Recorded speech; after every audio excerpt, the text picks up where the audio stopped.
day mga palangga. Today is March 19. Nandito tayo para mag-iftar mga langga. So waiting tayo ng iftar. At ito na nga ang ganap mga langging. Kumakain na tayo dito ng dates. Meron tayong sopas, meron tayong orange.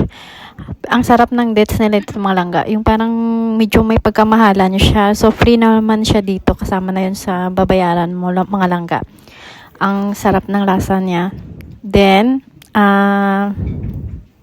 ito na, kakain tayo ng sopas. Sarap na yung sopas nito mga langging. Ano siya, hindi siya, basta iba ang lasa niya. Naubos ko nga, sabi ko nga, pwede ba take one?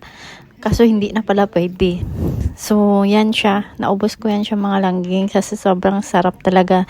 Then, salad nila. Meron din salad. Yan, cucumber. So, lagyan natin siya ng suka para mas yummy talaga siya. So, yan na siya mga langging. Yung soup talaga, yung sopas talaga yung inaano ko dyan kasi sobrang sarap yung lasa niya. Tapos sabi ng isang kasama ko, sabi niya, lagyan mo ng suka para masarap. Tapos tinikiman ko, ayoko na sarap. Diba ang lasa niya?